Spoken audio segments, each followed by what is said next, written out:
So have the Thank you so much, everybody, for coming. Apologies for the slight delay. We have some colleagues linking in remotely.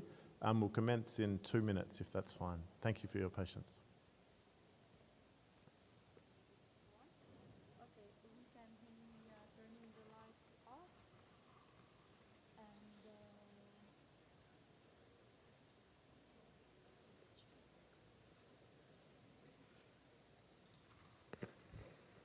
yes.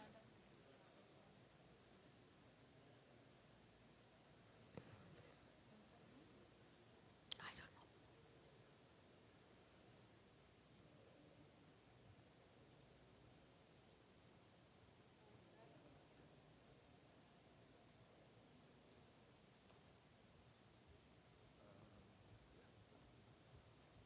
Sure.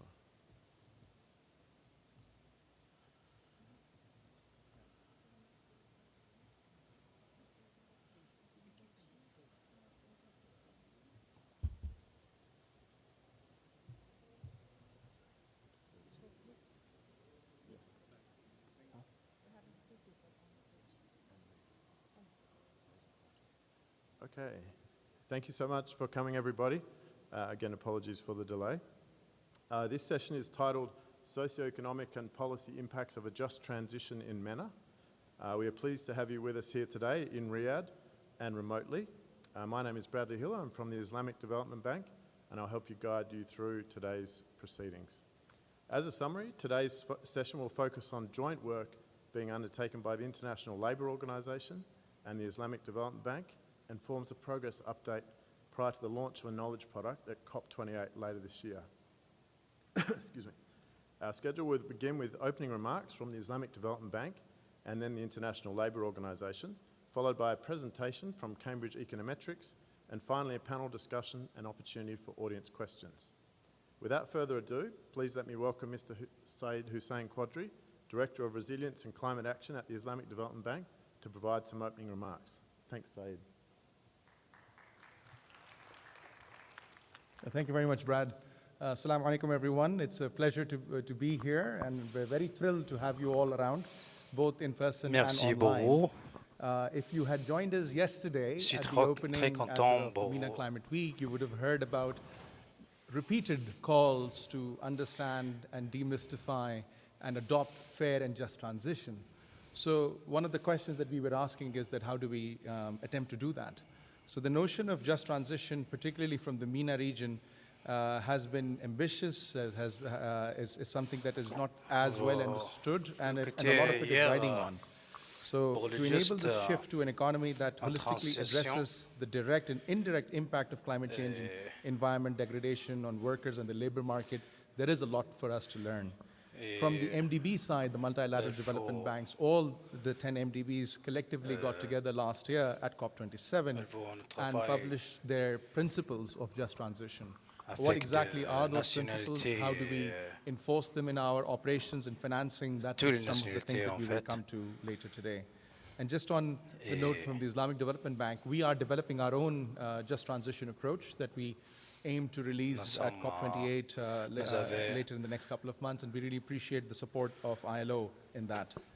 So tapping into this massive job creation potential of a diversified economy, and we need to have those comprehensive set of just transition principles to make sure that it is fair, inclusive, and as long as everybody is concerned, we need to create the right decent work opportunities to ensure that nobody does get left behind. The notion of just transition requires that the governments and stakeholders work together to support those who will bear the consequences of green transition. It's no easy feat.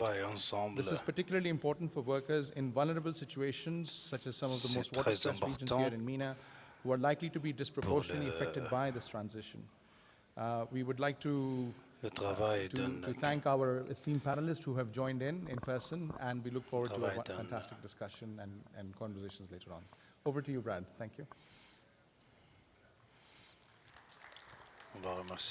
Thanks so much, Saeed. Now we'll pass over to Natalie Babbage, who you can see up on the screen. Welcome, Natalie, from the International Labour Organization, who will provide more depth on the concept of just transition. Thanks, Natalie. Good morning, everyone. Can you hear me? Yes, yes, we can hear you. Good. Just a note to say, us online are hearing a very loud static noise, so I hope that doesn't come Sur through in my l'écran, presentation. Thank you, colleagues. Madame I am Nathalie, pleased to welcome participants to this affiliated joint event with the Islamic Development Bank. We are here today to discuss a just transition in the MENA region. je suis très content As pour Mr. travailler Said is avec saying, vous it's a very relevant topic dans la for MENA. us in this region. The region is warming at twice the global average and is among the world's most vulnerable regions to climate change. As you saw in the few weeks earlier, the climate disasters in Morocco, the deadly floods in Libya, these are a call for emergency La région, il y a action effet to all thermique. of us. Now, climate change and any climate action will have consequences on the labor market for workers, for employers, for governments, and all the stakeholders, including us in the multilateral system. In the MENA region, a lot of people, for example, are employed in the agriculture and forestry sectors. The more we have desertification, the more jobs are lost in those sectors, and the more people will be pushed into poverty. Similarly, we have major Arab resource-rich countries that are economically dependent on the oil and gas trade. While there is a potential to create jobs in renewable energy sectors, this will depend on the pace of diversification and moving along the energy transition. I refer you to a recent ILO-IEA report launched a couple of weeks ago that shows how jobs in the renewable energy sectors are in continuous growth over the last 10 years, which presents to us a lot of opportunities.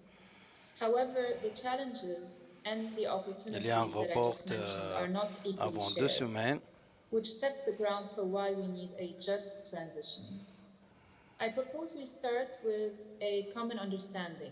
What is a just transition? We hear a lot about a just energy transition, a green transition. So before we go into the discussion, I would propose that we focus on what it means for all of us. A just transition is defined by greening the economy in a way that is as fair and inclusive as possible to everyone concerned, creating decent work opportunities and leaving no one behind. The ILO guidelines for a just transition, adopted in 2015, is a framework that outlines principles at potential policy entry points to promote and manage a just transition. This includes a set of policies and 9 thematic areas that my colleague José Manuel will go into later on in the panel discussion. So I will not go into that right now. But I would like to say that additionally, during the International Labour Conference in June 2023, a new resolution and conclusions concerning a just transition were adopted unanimously by representatives from governments, employers and workers' organizations. One of the outcomes of the resolution is the urgent call for action to advance a just transition, which is imperative to achieve social justice, decent work, and poverty eradication. The conclusions are linked to the Paris Agreement and SDGs, and it gives the ILO a mandate and international leadership in the multilateral system to advance just transition, particularly in the UN climate change processes. We're discussing what this means to the MENA region in this session, and we are happy to do so with one of our partners, the Islamic Development Bank, with who we are working on just transition under one of the pillars of our joint annual review. And this was alluded to by Bradley and Mr. Sayed. One of the fruits of our work is the first ever MENA study on just transition, which will be launched at COP28 later this year. The objective of the study is to determine the socioeconomic impacts, particularly on jobs, of different scenarios of the energy transition in the MENA region. Now, I'd like to introduce Stan from Cambridge Econometrics, who will talk about the study, the methodology, and the expected results that we hope to launch at COP. So without further ado, I hand over to Stan, and I wish you all a productive session. Thank you.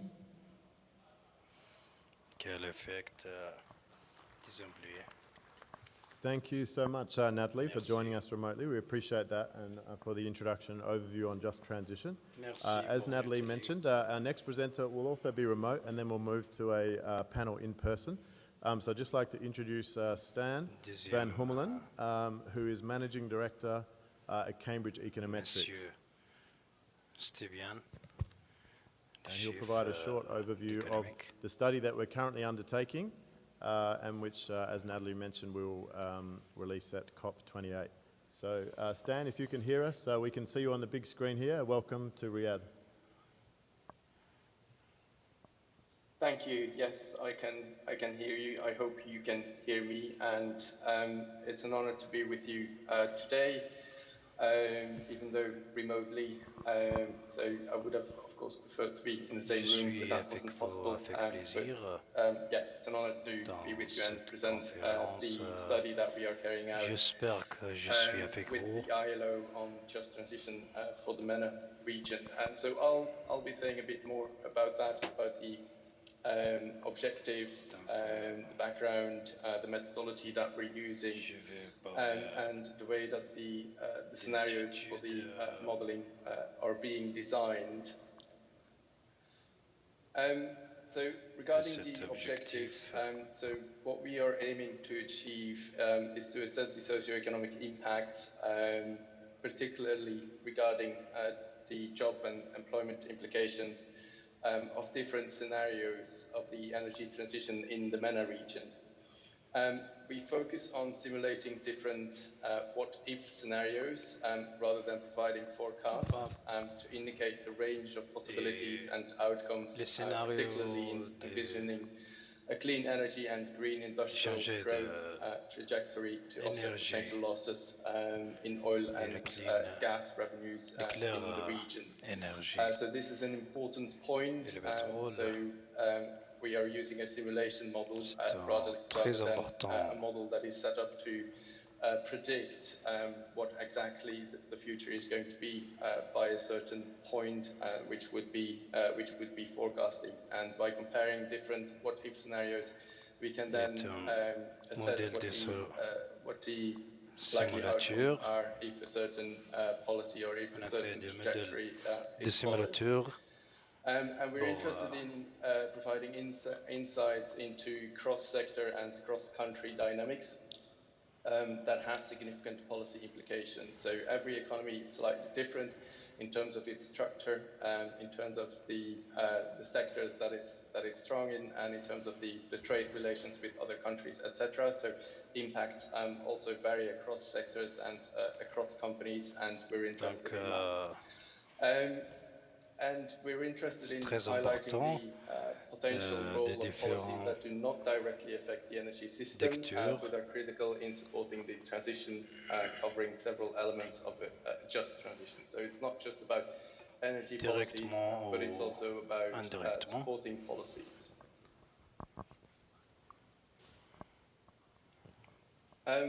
So we focus on the MENA region as a whole, consisting of 22 Middle Eastern and North African countries.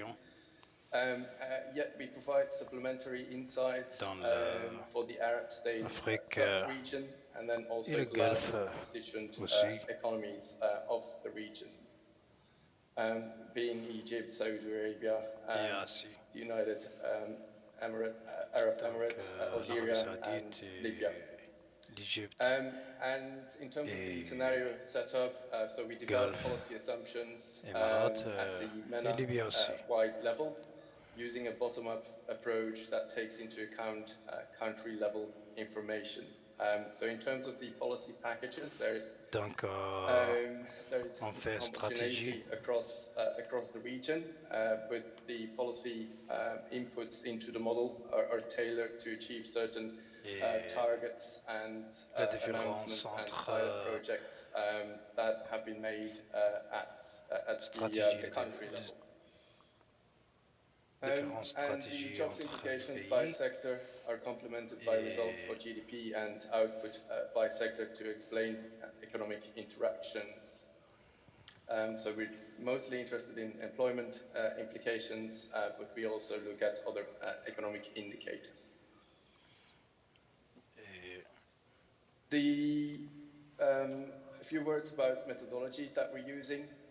So we use a hybrid approach in the sense that in the model we have certain On a utilisé economies represented with all the necessary data.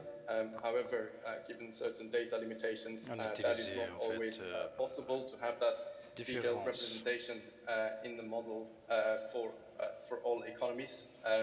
So for those economies that are not explicitly represented in the model, we use a slightly different approach, building on available economic indicators that there are.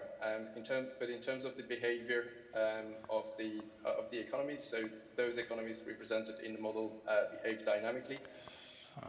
And then for the other economies in the region, fixed shares are calculated to calculate the outcomes within the aggregate region. And on the right-hand side here, there's an overview of the country classifications that we're using.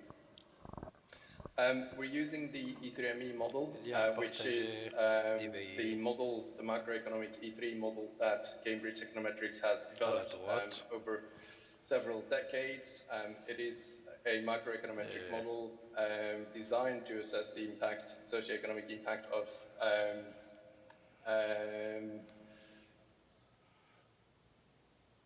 sorry, I'm seeing a few things move. Would that suggest that the slides were not coming through?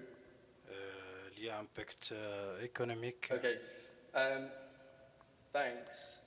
So yeah, I'll continue then. So the E3ME model. So it's been developed by Cambridge Econometrics over several decades. It's a macroeconomic model designed to assess the socio-economic impact of climate and energy policies, and it is a simulation model in the sense that outcomes are simulated rather than optimized. Based on empirical relationships that have been econometrically estimated. It is based on the system of national accounts and input-output relationships to reflect interactions between economic agents and activities. And it is an E3 model in the sense that it has a representation of the energy system as well as environmental indicators and the economy, which is the core of the model. Next slide, please. So we are looking at several scenarios that we are simulating the socioeconomic impact for. Et c'est ça le scénario. And as previously highlighted, we are looking at country-level targets and announcements regarding policies that have been made. So inspiration is taken from existing information. There is currently no region-wide target, and targets vary significantly across the region, with large economies being relatively more ambitious. And on the right-hand side, we've provided a snapshot of some of the targets that we've extracted from the available information for a number of countries. Most quantified targets only emphasize the decarbonization of the energy system.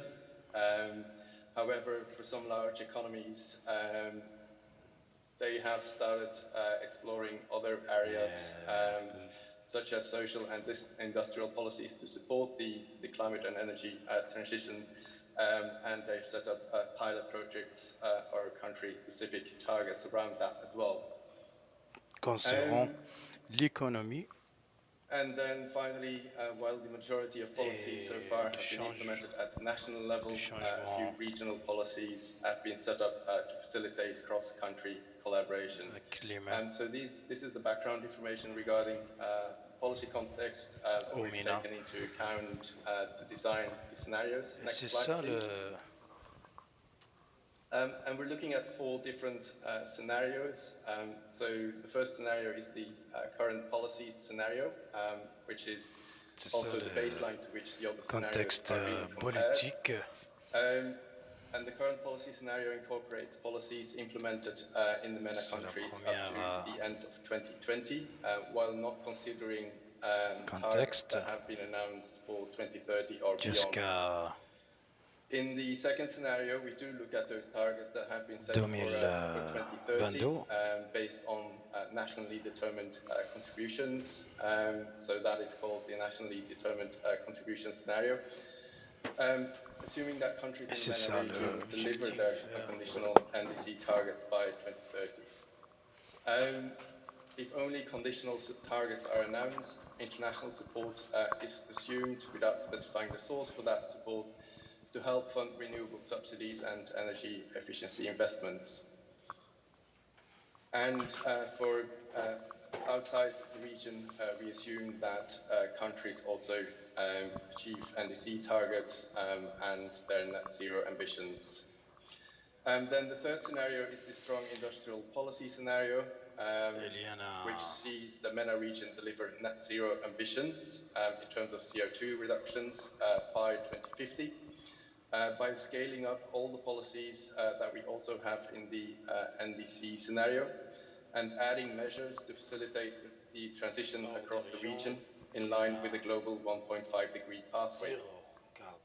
Again, here, international financing will be made available to assist governments in compensating foregone oil royalties and power sector profits from stranded assets, as well as reskilling and relocation programs. So this builds on the NDC scenario, but extends the policy efforts beyond 2030 and also introduces new policies in order to reach the decarbonization by 2050. And then finally, we have a climate resilience scenario, which targets net zero emissions by 2050 as well, with the addition of social policies to build a climate resilient economy. Again, here to finance climate mitigation policies, the financing is not explicitly specified. However, a regional fund is established in order to help that fundraising for the various policies. And that fund will be funded by international sources as well as from within region financial flows. And then just to give a quick overview of some of the policies that we're using to achieve those targets within the region and economies. So in terms of energy policies, we are simulating carbon pricing, investment in economy-wide energy efficiency, investment in grid improvements and storage solutions, investment in renewable power generation, particularly wind and solar, to replace fossil fuel-based generation, government subsidies for renewable and low-carbon technologies in power generation and steel production, and also some regulation to phase out fossil fuels from the power sector. In terms of industrial policies, we are simulating investment in domestic production and export of green hydrogen and solar-based electricity to offset lost revenues in oil and gas, investment in domestic manufacturing and export of electric vehicles. We also have supporting labor market policies that we introduce. So we have workforce reskilling and youth training, and then social and adaptation policies that are relevant for the fourth scenario, the one on climate resilience, include investment in recycling and waste management, investment in water desalination, and also reforestation. The study is ongoing, so by no means we have detailed results to present to you today, but just to highlight what the main outcomes will be and what the timeline is that we are working with. We will consider feedback from this session on scenario design and potential transition policies to be considered. Information. Will provide model results as inputs to further analysis by the ILO going Et forward. les propositions. The results will also complement ongoing analysis currently undertaken by the ILO at the sub-regional level. And we will produce a report on findings by the COP28 in December. So that is the timeline that we're working with, as well as the likely outcomes of this study. So I will hand over to whoever will be speaking next here, and let me thank you for your attention, and if you have any questions about the study, I will be able to reply to those questions Je laisse as part of the mon Q&A. ami Thank pour you. poser la question. Thank you so much, Stan. It's provided a really good basis to have our panel discussion, a nice segue. Merci, We will have Monsieur questions at the Stan, end, so Stan, if you're able to stay around, as you said, the audience may have some queries pour there. le reportage. So now I'd like to turn to our final session, which is a panel discussion. And the panel discussion will be moderated by Kusum Lata, who is from the UNFCCC, which is the organisation hosting MENA Climate Week with the Kingdom of Saudi Arabia. And then we have three panellists. One will be myself, but the other two are Jose Manuel Medina Checa from the International Labour Organisation, and also Abdul Aziz Al-Mari from the Ministry of Energy from the Kingdom of Saudi Arabia. So without further ado, I'll pass over to moderator Kusum. Thank you. Et moi. Thank you, Bradley. And it's definitely a pleasure to be here today with this esteemed panel and to talk about very important issues which are relevant for this region. So I will first go to Yosef, who is staying next to me. Yosef, we know that International Labour Organization, ILO, has been very active in labour issues, and we just heard that the study which you are already doing with Cambridge Econometrics. So in that aspect, like this is, I'm sure it's only a glimpse, a small drop in all other work which you are doing. So how can ILO actually support MENA countries to mainstream just transition approach in their policies, especially these environmental policies, social policies aspects? Thank you very much, Susun, and let me first of all thank Saudi Arabia for hosting the MENA Climate Week. Indeed, I would like to start by saying that ILO, as you all know, is a tripartite organization, meaning that government, but also workers and employer sit at equal level and decide on all the program and strategies that we built, and also discuss every year during the ILC, the International Labour Conference, about the different topics related to the world of work until they reach or not discussions on a specific international labor standard that will be ruling the world of work. No, and in that sense, my colleague Nathalie was mentioned that we had already this year a discussion and conclusions on just transition. We also have a program that is actually the consequence of 15 years programs that we have been having on green jobs, no? On analyzing first the potential of the green economy in the labor issues, and then we transform it into just transition, considering that the climate change have positive impact on creating new jobs, but also will have obviously negative impact in eliminating or destroying jobs, no?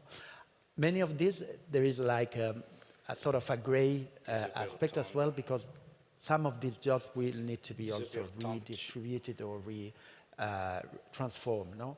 And in that sense, together workers and employers decided in 2015 to submit joint discussions to the ILO to talk about the just transition, no? To decide on what do we have to do to support those economies to move towards a more environmentally friendly economy that is also fair and inclusive. And in that sense, they put together 9 key policy areas that we need to consider. No? It goes from macroeconomy to employment and labor market topics, but also skills development, social protection aspect, the greening of enterprises, aspect related to the international labor standard, occupational safety and health, and social dialogue and gender aspect as cross-cutting areas. No? Meaning, in practical terms, that we need to consider that when a country is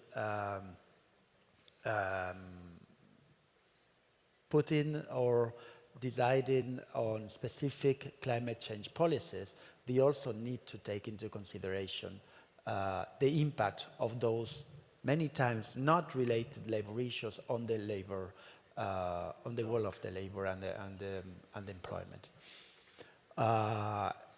Non-determined contributions, national adaptation plans, etc., need to be supported by specific policies and support related to just transition. If we decided, for instance, that we want to close all the coal minings, what we are going to do with the workers that has been 4 years working in those mines. Some of them might be reskilling and reoriented towards other sectors, but some of them may just simply not be able because of the age, of the low skills, etc. And then we need to start including social protection measures that will help them to sustain until their retirement age. What do we do with the companies, with the SMEs that were working around these sectors? Can we help them reorient themselves as well? And can we start supporting them, training them, providing them with credit lines, financing schemes, etc., in order for them to adopt new procedures, new operations? These are the things that usually the ILO support through some programs like the Climate Action for Job programs, where it's basically a program where countries request the support to have a look at their policies and to start embedding just transition strategies and measures. So we move from policy to a more meso level where we start working with institutions now.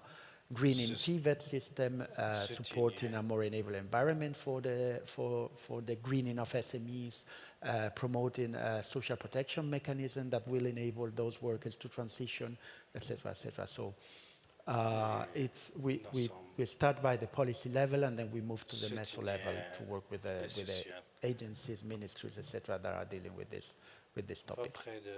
Thank you. I think that was very insightful, that how you are working with countries at the policy level and trying to understand the impacts and then trying to address this at the institutional level as well. But taking it forward, we just heard from ILO intervention in the morning also, and I will now go to Abdulaziz on this particular aspect. Natalie mentioned very clearly that everyone is right now dealing with just transition from different perspectives. And she also emphasized there is a need to understand at first what just transition means. So considering that Middle East and North Africa region also contains a variety of economic and social context it contains. So if we want to further understand the concept of just transition in your region, in that way, what do you think that just transition means or constitutes for this region and how this can be realized? Thank you very much, Kusum, and good afternoon, everyone. And allow me to welcome you once again to Saudi Arabia, and it's truly a pleasure to have you all here today. I really enjoyed the presentations by the ILO and Cambridge. And going back to your question, I think a very important aspect that we have been missing in the just transition discussion is that we haven't been hearing a lot about the differences when it comes to a just transition. And we've been, since COP26, there has been a lot of momentum in the area of just transitions leading up to COP27, where we had the establishment or a decision by parties to create a just transition work program to discuss different pathways to achieving the goals of the Paris Agreement. And a very important thing that was missing perhaps from the title, and I haven't heard it today, is the S at the end of the transition, a very important aspect of that. Because when we're talking about transitions, we need to realize that there are many transitions, many approaches, and many starting points and different starting points for different countries. And with that, we can understand that a just transition really differs between country to country. So a country in the Middle East undergoing its own transition is very different from a country in Europe undergoing a different transition. We might have similar goals at the end of the day, but the approaches may be different, and the circumstances and priorities of each countries may be different. That said, I think we need to be also cognizant of the fact that the transition is not one that's focused on a specific source or a specific a pathway. We cannot have a transition that all of us follow. As I said, we have different circumstances and different priorities. So we need to really go back to the true nature of the Paris Agreement and address the emissions, which is the real problem, and see what we need to do to address these issues when it comes to emissions.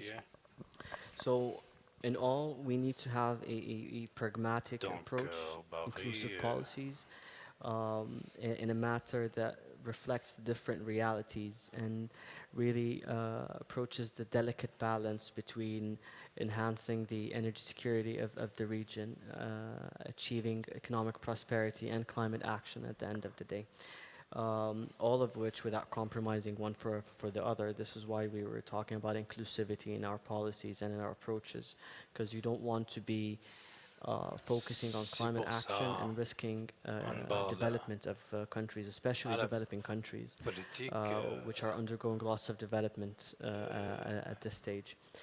Another thing to bear in mind is that we have to have an open mind towards the various solutions. So when we're discussing specific paths towards our transition pathways, we need to be open to other solutions as well. Other solutions may not be as mature at the moment, but with the right investments and the channeling of investments from private and public sectors, the enabling policies, we will see these technologies mature to the same level as others today. Last thing is that I wanted to talk about is that science is not the only weighing factor in this equation. We must recognize the importance of market development, technology advancements, and promote practical solutions and provide the key enablers to achieving our energy transitions. And most importantly, and which would remind me of the discussions we're having under the UNFCCC when it comes to the work program, is the importance of sustainable development and poverty eradication. And this has to be at the center of our transitions, because we cannot progress on our transition pathways and leave anyone behind in our countries. And finally, and I'll say that the true nature of the Paris Agreement lies in its principles and recognizing that equity plays a very important role, and that each and every country has a different role to play, and hence the principle of common but differentiated responsibilities. So each country will have its role in achieving our transitions. Thank you. I think that's a very good perspective to see, and we heard that very important points here for what are the priorities for MENA region for all of us. We see different approaches and different transitions paths and different priorities in terms of not to compromise development. And you mentioned that there are some 8 different policies areas which are important. So, or which have been prescribed or kind of adopted by ILO. Moving forward, if I go to Badly, for you are having a big responsibility being a bank. We know everybody is looking forward to supports in these areas while we all are having these transitions putting in place. And sometimes it's a big responsibility on organizations like yours organization. So Islamic Development Bank, which is one of the multilateral bank which is operating in this region, can you share with us what the bank is doing in order to help or to support these member countries? You just heard what expectations are. So how is your intervention in this region are supporting them in this direction? Yes, thank you, Kusum, and thanks to the other speakers and to the audience coming in here today. Before I start on that, I just wanted to pick up on some points that you made which resonate very strongly with us. I think poverty eradication or including the vulnerable and marginalized is obviously a core business for a multilateral development bank such as ourselves. And then another thing that's worth mentioning is that we have 57 member countries across the world, and so this concept of transitions, plural rather than just singular, I think is something that can resonate as well. So I think for us, as many of us, we're sort of coming to terms with just transition in terms of the variety of needs, and then also trying to operationalize this is sort of a next step. So I think at this stage for us, there's three broad areas that we're focusing our efforts on at the moment. So the first one is around knowledge generation and exchange. So I think you saw the study that we're involved in with ILO, and I think this is an example here. This study is focused in MENA. It's trying to understand using evidence base perhaps to inform policies, which can then contribute to decision making within countries, and they can use that as a tool. So I think this is important. We're also active in many of the UNFCCC activities around just transition. Now these are interesting events because they look at sort of the macro scale, but also they have country representatives present and also non-government country representatives who feed into discussions. So you may have indigenous communities, civil society and others. So I think this is very interesting, and for us to make sure that it's an inclusive discussion. Second area that we're focusing on is around partnerships. So we have ILO here today who we're working with, but we've also done some collaborative work with groups such as the International Energy Agency and others. And then also, you mentioned that the Islamic Development Bank is what we call a multilateral development bank, and there's several of these around the world. The World Bank, African Development Bank are some that are active in this region, and others as well. And so we work sort of sharing information, trying to understand and interpret these concepts, and then take them back to our own institutions and then operationalize those ourselves. So these are sort of discussions that we're having.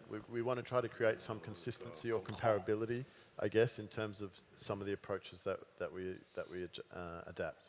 And this applies for other areas that we work in beyond just transition as well.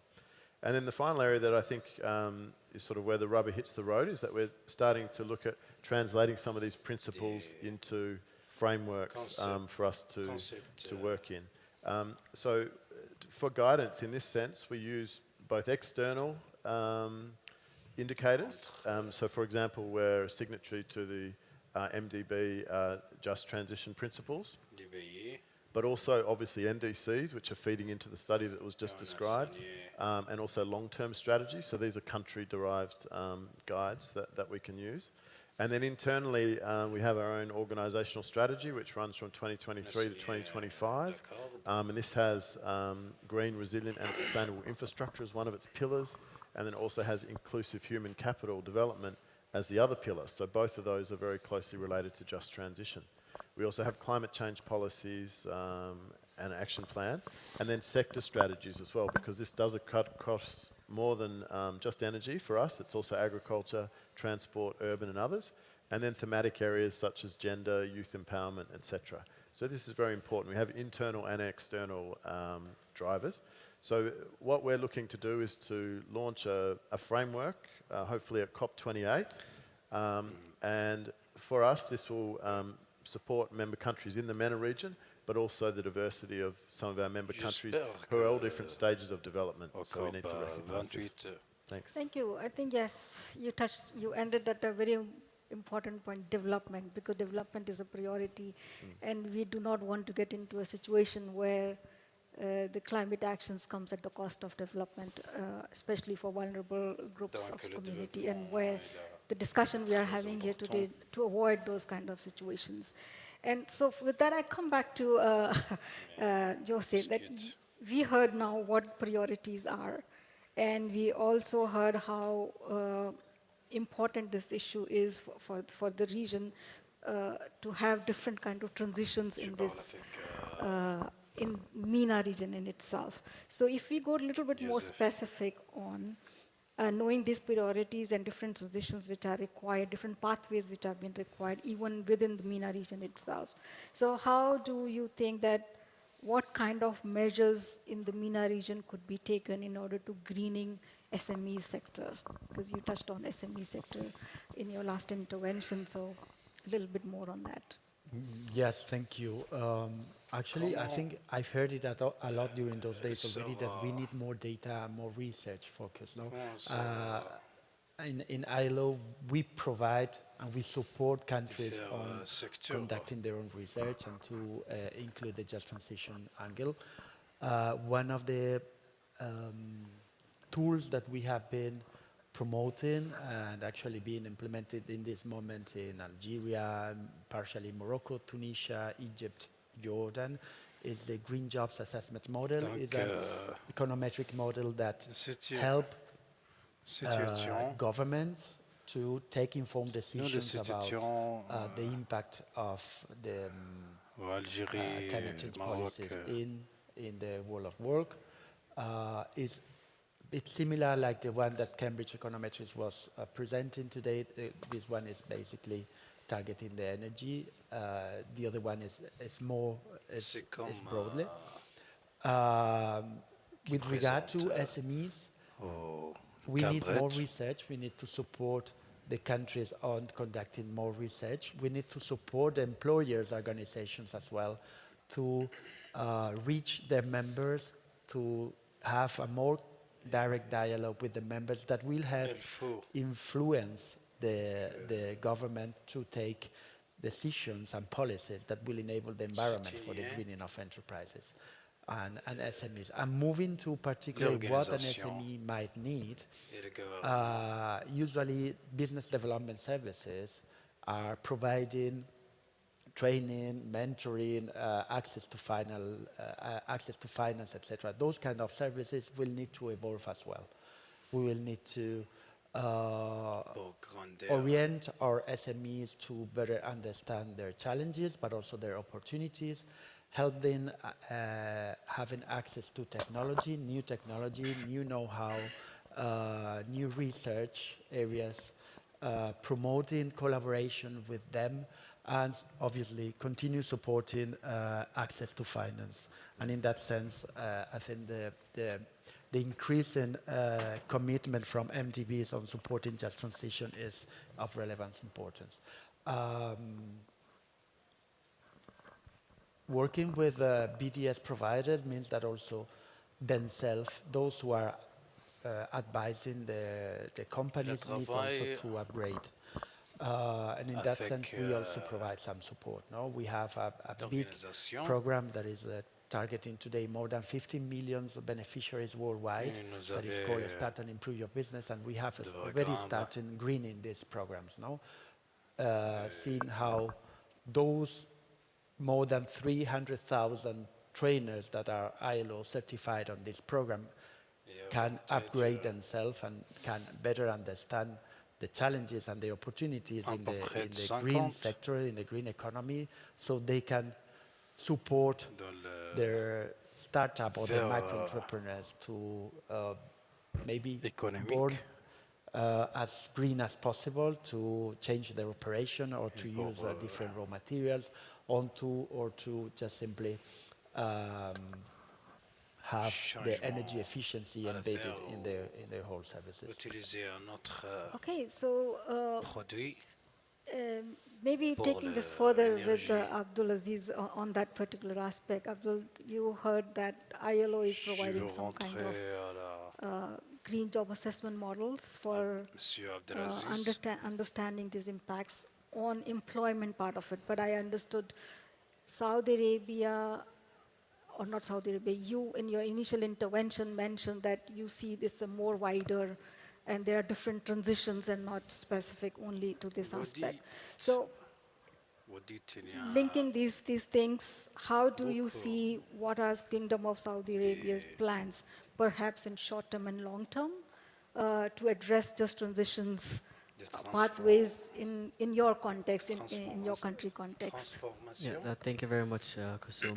And I think many of you were attending the opening plenary yesterday, and it gave you a glimpse of what the kingdom is actually doing when it comes to its own transition.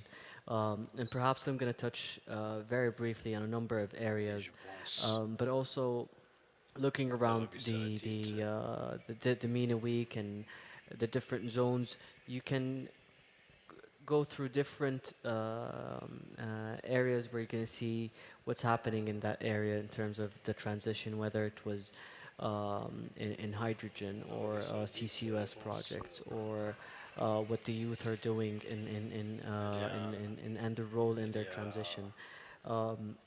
And also this brings me back to the point that I wanted to highlight earlier, is that when we're talking about a just transition, it's not only the social aspect, but it's also the economic aspect of it as well.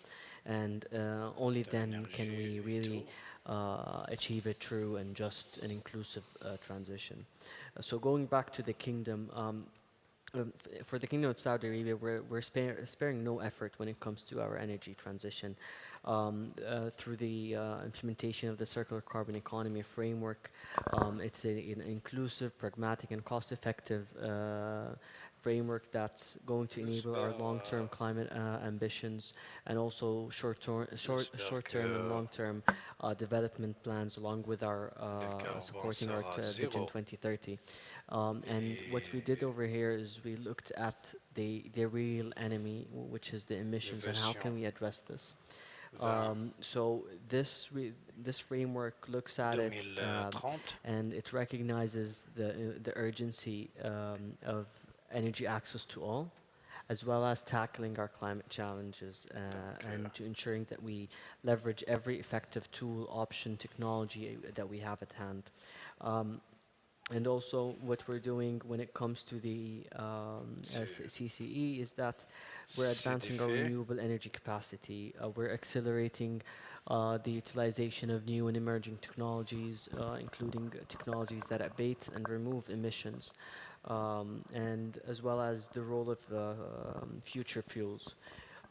So on the renewable energy, the kingdom is not only tripling its energy capacity, renewable energy capacity, but also it's increasing it to 50%. So that's almost 50-fold to what we are right now, what we were a couple of years ago, to what we hopefully, inshallah, will be by 2030. As a result, what we're doing is we're creating an enabling environment of policies, a whole government approach to enable our long-term plans and to maximize the benefits. Also, we're aiming to localize related manufacturing when it comes to renewable energy, and engaging the private sector as an important partner in that process. We have also announced that we will no longer develop any future power generation without abatement capacities. So we realize that abatement may involve some efficiency issues, but here is where we have removal technologies come in to play. And in order to address the emissions that cannot be otherwise addressed, thereby completing the life cycle circle for emissions. And when it comes to future fuels and future fuel solutions, we view hydrogen as a very important element of the transition, and it will play a very important role in diversifying the energy mix. And for the kingdom, where we seek to, and we inshallah will be one of the lead producers and exporters of hydrogen in the world. And this is actually on the ground. We have this significant step towards sustainable hydrogen usage and the circular carbon economy, utilizing CCUS and direct air capture, where we've had SABIC successfully ship a blue ammonia to Japan a year ago. And this really illustrates how hydrogen will really play an important role in global energy transitions. And along those lines, the Kingdom is also not looking at creating more jobs in these areas and focusing on an all-government approach, including focusing on energy efficiency programs and engaging the public at the same time. You also raised very important points, which I would like to bring to Bradley on this. Engaging private sector and creating more jobs, that what they see as outcome when they are trying to diversify the energy sector in Saudi Arabia. And Bradley, I think in a very timely manner, you are conducting this study, which is also going to give similar kind of information, which is informed by this evidence-based policy making process to see where the impacts are on employment in this region.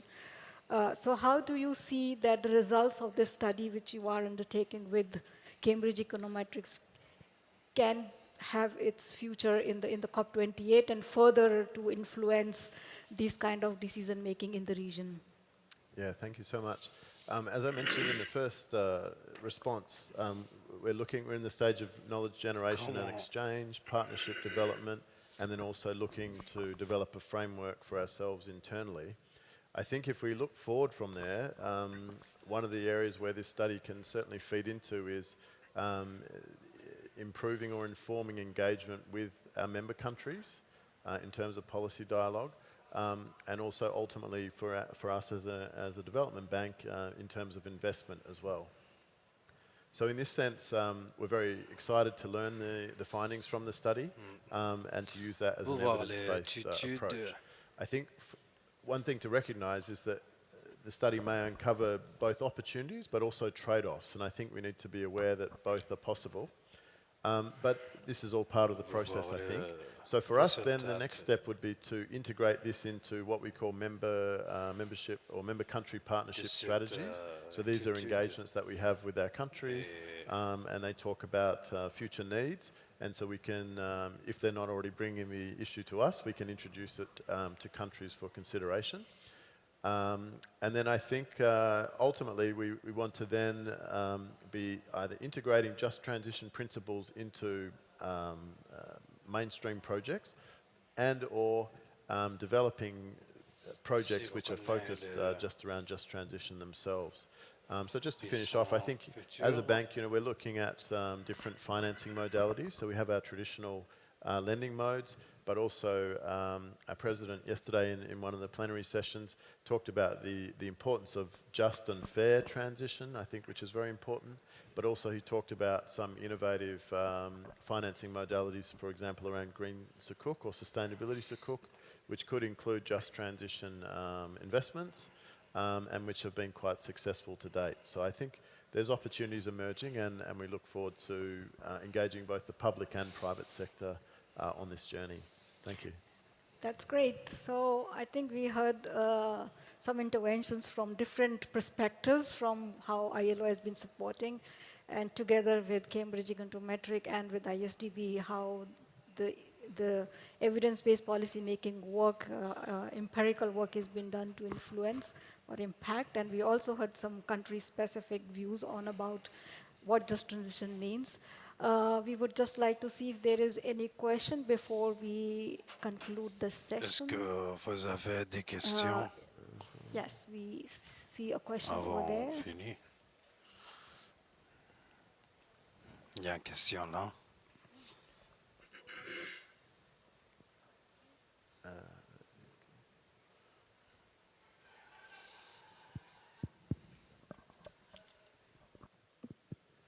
Assalamu alaikum. My name is Habiba and I'm a representative from IE University. I just wanted to ask quickly in terms of alternate financing schemes, have you guys considered or delved into Je voluntary vais carbon markets for the MENA region?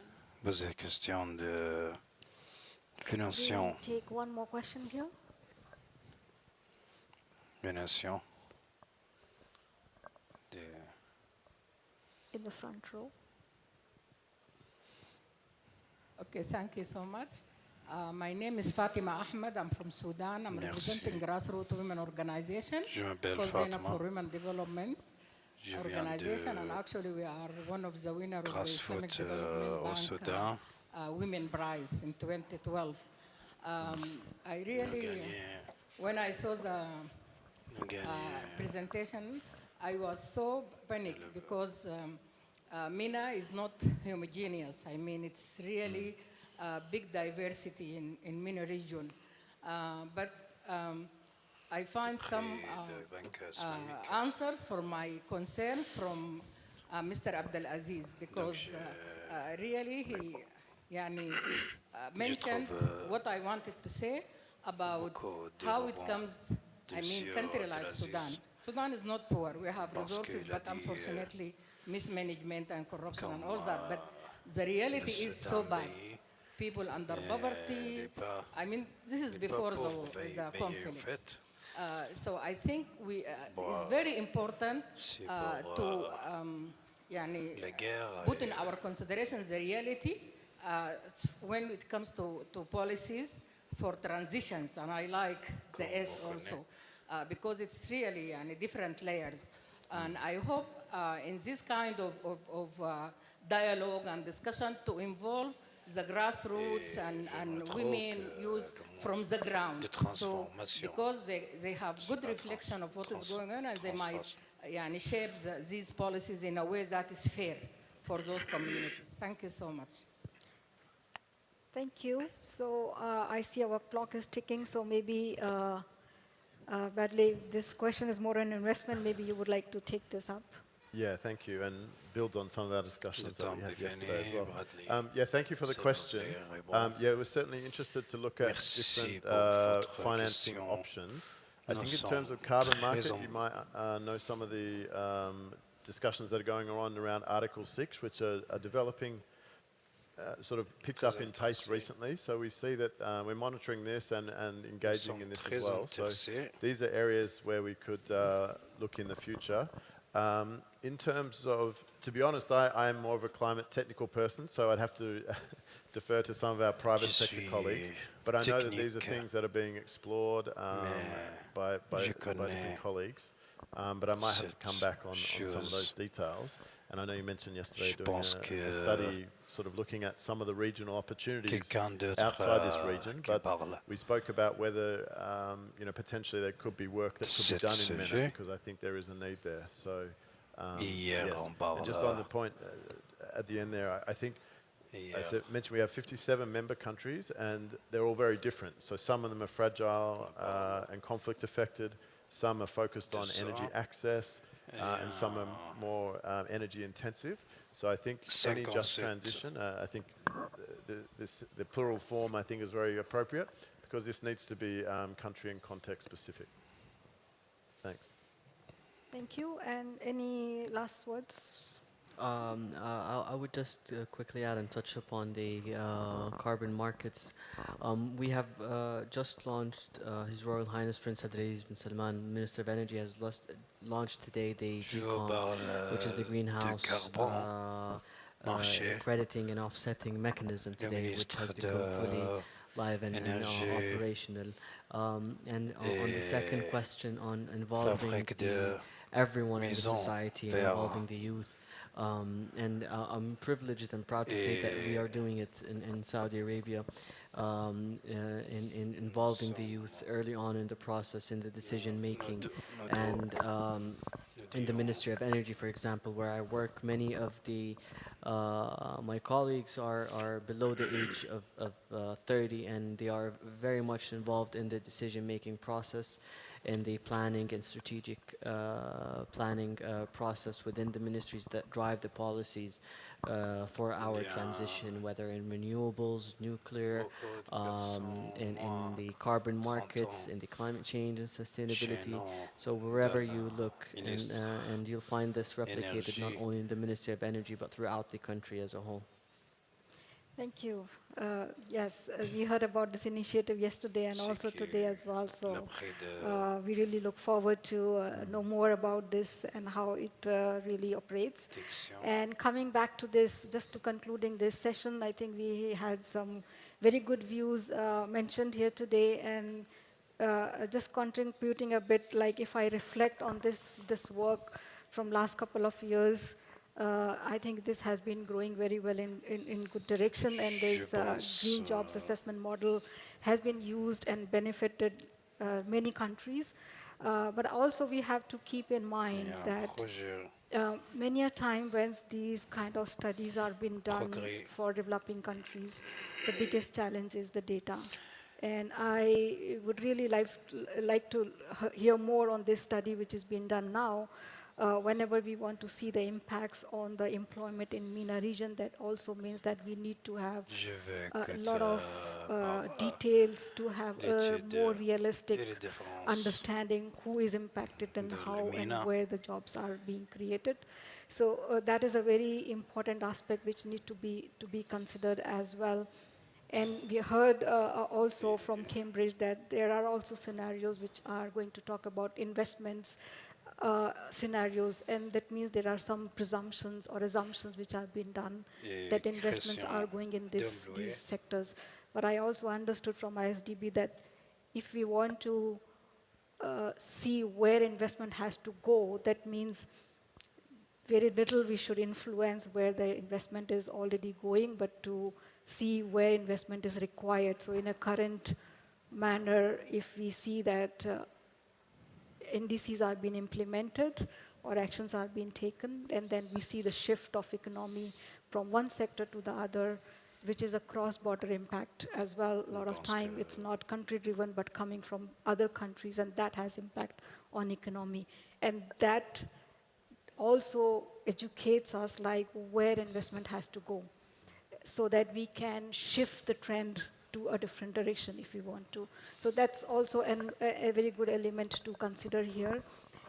And one more important thing is a lot of times these studies are done at a technical level. Like all of us are sitting here are coming either from multi-development banks or for intergovernmental organizations.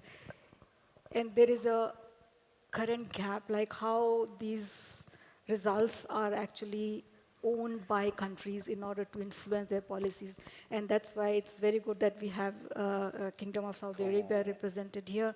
And we need more involvement like this, country representatives, that these kind of studies can actually inform policy making processes, and they can actually benefit from such work which has been done at technical level. And also we get informed, like I think all these studies can get informed to understand that technological development are playing a major role, so it has influence on these kind of assessments. And there are priorities like economic prosperity and also energy access, energy poverty. These other things also has to be holistically addressed, and not only the workforce itself, but taking a holistic approach. And with this, I think I will conclude and would like to inform the audiences here. Some of these aspects will be covered in upcoming 2 sessions, which will be held by UNFCCC also in collaboration with some organizations. One is going to be on 11th of October, which is also going to talk about tools and methodologies which are being used for this economy-wide assessments. And also talking about how economic diversification is happening because of this technological development and actions which have been taken to have transition as just transition, and that embedded economic diversification is required for that purpose. So we would be happy to have audiences here in that meetings to take this work or this discussion further. Thanks a lot for your time. And thanks to the esteemed panel members here and also members who presented virtually and remain with us until end of this event.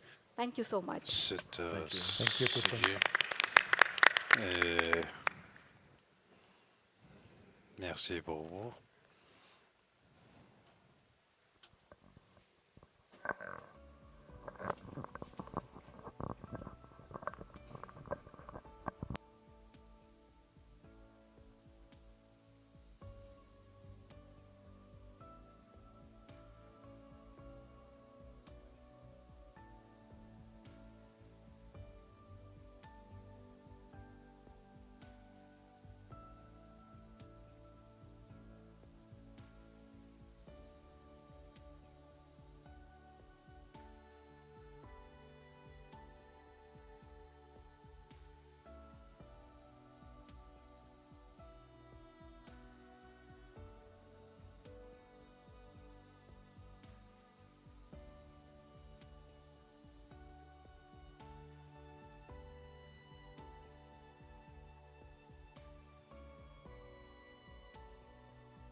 Good afternoon, everybody. I'm just going to make a quick announcement because we're making a public announcement to get people aware of the fact we're having this session in Zone 8. But we have a lot of people sitting at the top rows. I'm just going to ask you to move down so we have, yeah, perfect, to have more visibility for the panelists so they can see who's in the room. Give us 5 minutes and we'll get the session started. But those sitting at the top, why don't you come on down and join us here in the first 10 rows at least, and we'll get started. This is a fantastically good panel of speakers and a vital issue when it comes to minerals and metals and the materials of the future in the energy transition. I'd say it would rank in the top 3 or 4 panels of MENA Climate Week without being arrogant, but it's a fantastic group of people. Give us 5 minutes. For those coming in the room now and those sitting at the top rows, don't be bashful and come towards the front of the room. We'll be started shortly. Thank you very much.